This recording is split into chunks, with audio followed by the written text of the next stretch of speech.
కంప్లీట్‌గా లోకేష్ జమానా వేరా ప్రస్తుతం ఆంధ్రప్రదేశ్‌లో అన్నట్టుగా ఉంది. అంటే ఉన్న క్యాబినెట్‌లో ఉన్నవాళ్ళు గాని, ప్రస్తుతం పార్టీలో ఉన్నవాళ్ళు గాని, లోకేష్ వర్గం వేరు, బాబు గారి వర్గం వేరు అన్నట్టుగా ఉంది అనేది. అలాగే ప్రతి దాంట్లో కూడా లోకేషు తన ఆధిపత్యం చూపించుకోవాలనో, లేదంటే తన వాళ్లకు అవకాశాలు కల్పించాలనో ఆయన కొన్ని కొన్ని నిర్ణయాలు తీసుకుంటున్నారు. ఆ దిశగానే ఆయన సాధించుకుంటున్నారు అనేది కూడా కొంతమంది చెబుతున్నమాట. అలాగే ఎక్కువ మంది జూనియర్లు ఇప్పటికే క్యాబినెట్‌లో ఉన్నవాళ్ళు గాని చాలామంది జూనియర్‌లను ఎక్కువగా ప్రోత్సహిస్తున్నారు నారా లోకేషు. భవిష్యత్తులో నారా లోకేష్‌తో కలిసి ప్రయాణం చేసేవాళ్ళు వాళ్ళే అన్నట్టుగా ఒక వింగ్‌నైతే తయారు చేసుకుంటున్నారు నారా లోకేష్ అనే చర్చ అయితే నడుస్తోంది కంప్లీట్‌గా. అలాగే యూత్ అంతా ఆయన యువకుడు కాబట్టి ఖచ్చితంగా యంగ్‌స్టర్సు జూనియర్లు కొత్తగా వచ్చిన వాళ్ళు, కొత్తగా ఎన్నికైన ఎమ్మెల్యేలు వీళ్ళందరూ కంప్లీట్‌గా ఆయన వెంటే ఉంటారు. నారా లోకేష్ కూడా వాళ్ళకి అన్నీ చూసుకుంటున్నారు అనేది. గతంలో అయితే ఒక టైం పెట్టుకొని సభ్యత్వాల విషయంలో ఒక టైం పెట్టుకొని అక్కడితో పూర్తి చేసేవారు. కానీ ఇప్పుడు లోకేష్ మాత్రం ఆ గడువు పొడిగించాలని ఆలోచించి 1,00,00,000 మార్కుని టార్గెట్ పెట్టుకున్నారు. 1,00,00,000 సభ్యత్వాలు నమోదు చేయాలనేది. ఎందుకంటే సభ్యత్వాల విషయంలో రికార్డు సృష్టించారు నారా లోకేష్ మొన్న.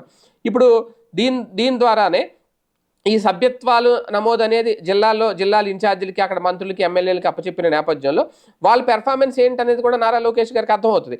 అలాగే కొంతమంది జూనియర్లకు కూడా పదవులు ఇవ్వడం వెనక కూడా ఆయన లోకేష్ మార్క్ ప్లాన్ ఉంది అనేది కొంతమంది చెప్తున్నమాట. ఇటీవల సానా సతీష్‌ని రాజ్యసభకి ఎంపిక చేసిన విషయంలో పూర్తిగా నారా లోకేషే మొత్తం కథంతా నడిపారు అనేది ఆయన తలుచుకుంటేనే ఆయన ఎంపీ అయ్యారు, రాజ్యసభ ఎంపీ అయ్యారు అనేది కూడా ఓపెన్‌గా చాలామంది చెప్తున్నమాట. అలాగే ఇప్పుడు కూడా చూస్తే కనీసంగా 5, 6 సీనియర్లు ఉన్నారు. సీఎస్‌కి సంబంధించి, ఎంపీకి సంబంధించి. అందులో విజయానంద్‌ని ఏపీ కొత్త చీఫ్ సెక్రటరీగా నియమించడం వెనక కూడా లోకేష్ హస్తం ఉంది అని చెప్పి బలంగా జరుగుతున్న ప్రచారం. ఎందుకంటే విజయానంద్ లోకేష్ మంత్రిగా ఉన్నప్పుడు, ఐటీ శాఖ మంత్రిగా ఉన్నప్పుడు ఆయన స్పెషల్ సెక్రటరీగా పనిచేశారు విజయానంద్. దాంతో విజయానంద్‌కి లోకేష్‌తో మంచి రిలేషన్స్ కూడా ఉన్నాయట. అందుకే కొత్త సీఎస్‌గా ఆయన పేరు తెర మీదకు తీసుకురావడం, ఆయనకు అవకాశం ఇచ్చే విషయంలో లోకేష్ కీలక పాత్ర పోషించారు అనేది కొంతమంది విశ్లేషకులు చెప్తున్నమాట. అలాగే ఇప్పుడు ప్రస్తుతం చంద్రబాబు గారు సీఎంగా ఉన్నారు. అమరావతి రాజధానికి ఒక రూపు తీసుకురావడంతో పాటు పోలవరం నిర్మాణం కూడా పూర్తి చేయాలని చెప్పి రెండింటి మీద బాబు ఫుల్ ఫోకస్ పెట్టారు.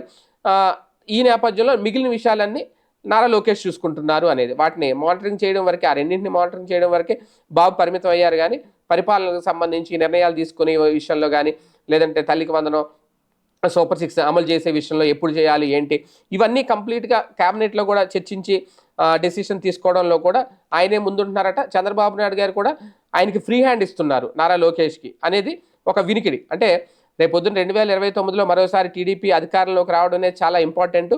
బాబు గనక ఐదోసారి సీఎం అయితే ఖచ్చితంగా ఆ ప్లేస్‌లో ఒకవేళ ఆ ఛాన్స్ వస్తే ఖచ్చితంగా నారా లోకేష్‌ని సీఎం చేసే ఆలోచన ఉంది అనే చర్చ కూడా నడుస్తోంది.